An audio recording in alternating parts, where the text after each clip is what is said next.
Hi Chrissy, you can see I've got two assistants on this week's Test the Trend, Brandy and Tina. Now, this week we've been looking at pets because you might have just got a pet, or perhaps your pet's routine has changed because they can't go out as much. Or maybe you're introducing a new pet companion.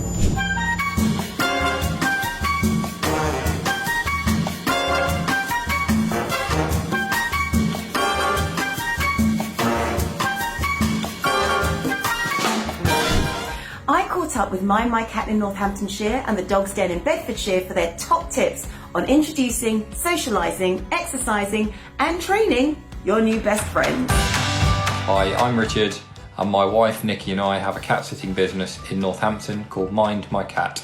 Today we'll be talking about 5 top tips to look after cats in different environments and in different situations. The first of which is when a cat is newly adopted. A new home can be very stressful for a cat.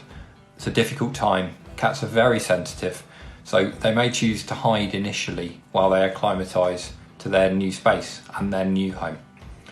This is perfectly normal, and providing them with all of the amenities they need in an area close to where they are choosing to get used to their new home is a really good idea. Fresh food and fresh water as a bare minimum, maybe some toys, a scratching post, and something to play with and keep them entertained. Cat litter nearby is also the right thing to do, but away from the food area. Cats will settle, but it will inevitably be on their terms, so be patient with them while they settle and you will reap the rewards.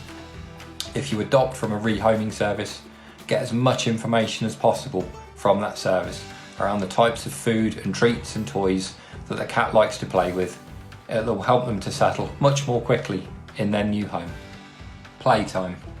Toys are a great way to bond and for a cat to be entertained, and is something that you can join in with.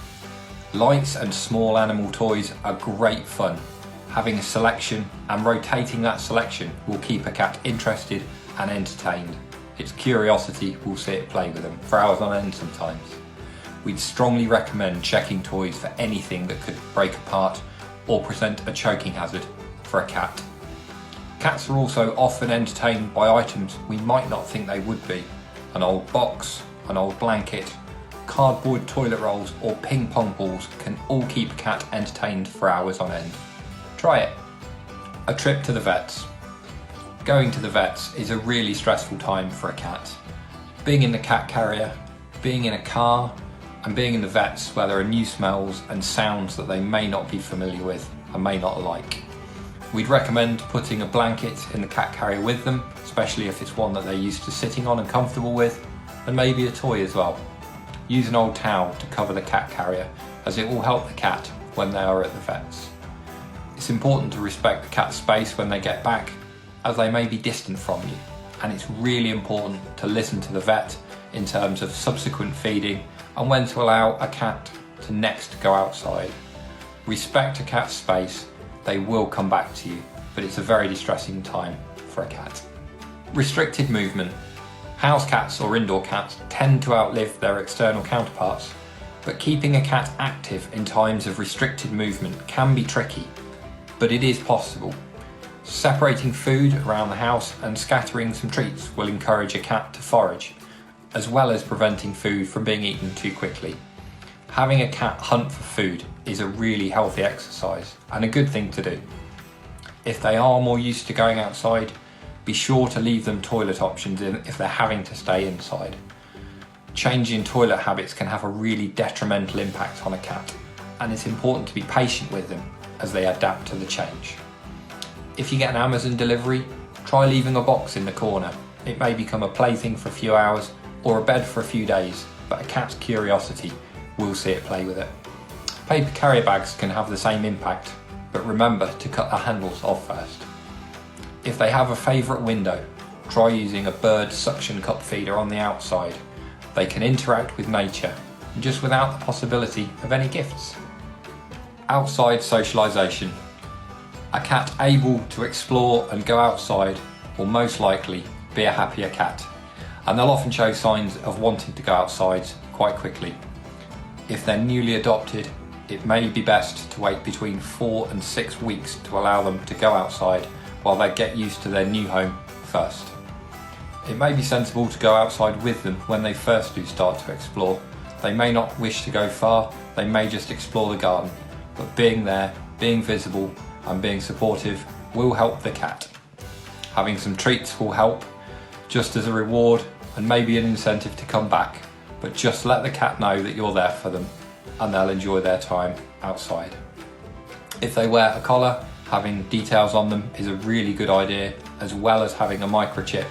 If you then choose to install or use a cat flap at a later point, you can set the cat flap to open using the chip, as your cat becomes more independent. Hi, we're Judith and Simon, and we have a dog boarding company called The Dog's Den. And we would like to share with you our 5 top tips to keep dogs happy and stimulated when they're confined to the house or the house and garden and they can't go for their normal walk. So at the moment we've got 2 very chilled out dogs. It's a very warm day, but we've been doing some enrichment exercises with them. And one that Ben, this one here, he really loves is scent work. It keeps his brain completely occupied and stimulated, and it's good physical exercise too. Something else that we like to do with them is teaching them how to do a figure of 8 through your legs, or to do a kind of figure of 8 called weaving around some obstacles. We use upturned plant pots in the garden, and as long as you do lots of treats, rewarding, then it doesn't normally take dogs long to learn a new trick, even old dogs. These aren't old, these are quite young. And they're both rescue dogs, so especially with Tammy, this one, she takes a little longer to learn new tricks because she's not used to it, but perseverance and lots of rewarding is the key. Tip number 2 is physical exercise. Many dogs, of course, love chasing a ball. We would not necessarily recommend this in a small garden or inside, because dogs tend to race after the ball and stop suddenly, putting pressure on their legs and back. Playing tug with a toy is a great stimulation and good thing for tiring your dog out. They sometimes grab either end of a rope and play together, supervised by us of course, or we will often instigate a game for them. Lead training. There is no reason, unless your vet advises you otherwise, where you can't continue your lead training in the garden or up and down a hallway. Continue to use treats as a reward each time they look at you. It's a good idea to use fewer of them whilst exercise is limited, for obvious reasons. Of course, there are tutorials available online which show you how to teach your dog a variety of physical exercises in the garden or in your own home, including how to set up a mini show jumping course. Please remember that if your dog is under 1 year of age, they must not undertake any jumping activities. Tip number 3 is always make sure that your dog has a quiet and secluded place for him or her to go to. Every dog needs a certain amount of hours sleep a day, probably more than you might think. Puppies need up to 18 hours per 24-hour period, and adult dogs need somewhere between 12 and 14 hours. Otherwise they can become anxious or engage in activities that you might not really like chewing or just not being settled really. So our dog Ben here, he has a crate which is just constantly open. We don't close him in it, and he chooses sometimes to go and sleep in there. He'll sleep for a few hours nicely. Sometimes we decide that he needs to go to sleep, so they have a quiet space in the kitchen with their bed. They both sleep on beds which are next to each other then, and we close the door and they can have some quiet time. The other point about this is that if you are home a lot more with your dog than normal, then they can get used to having you around 24 hours a day, which when you eventually go back to work is not really good for them. Separation anxiety can kick in at that point. So giving them a time every single day for them to be on their own quietly, maybe with a radio playing in the background nice and quietly, it just gets them used to having that space away from you every day, and then they're much happier dogs. Tip number 4 is to try and prolong the feeding time for your dog. It's a good idea sometimes to spread the food out across a kitchen area or an area that your dog feels comfortable in.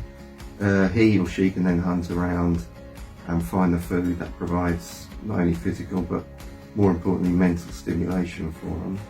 Another good idea is to fill a Kong with their favourite treat or food, put it in the freezer and then put it down for them to eat. They'll spend hours trying to get the food out. This is a really good way of keeping them occupied for a good amount of time. Kept him occupied for a couple of hours yesterday. It did. Doing that. Mm-hmm. Very nice. You enjoyed that, didn't you, Ben? He did. Tip number 5 is to teach your dog new commands. Your dog may already know the commands for sit and stay, and probably a few more. But teaching your dog some new commands is a good way of keeping him or her occupied, and of course helps strengthen the bond between you and your dog. Well, we've all learned so much, and I suspect Brandy and Tina will be expecting some changes around here. Bye for now.